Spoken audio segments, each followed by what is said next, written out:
بسم اللہ الرحمن الرحیم۔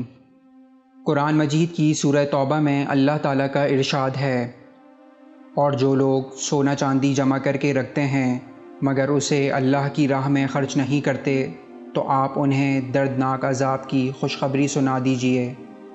تو صحابہ نے کہا، سونے چاندی کی تو مذمت آ گئی، کاش ہمیں اس سے بہتر مال کا علم ہو جاتا تاکہ ہم وہی اپناتے۔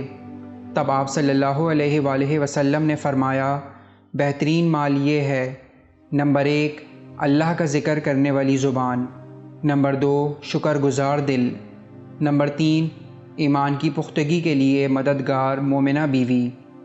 اللہ تعالیٰ سے دعا ہے کہ اللہ تعالیٰ ہمیں قرآن و سنت پر صحیح معنوں میں عمل کرنے کی توفیق عطا فرمائے، آمین۔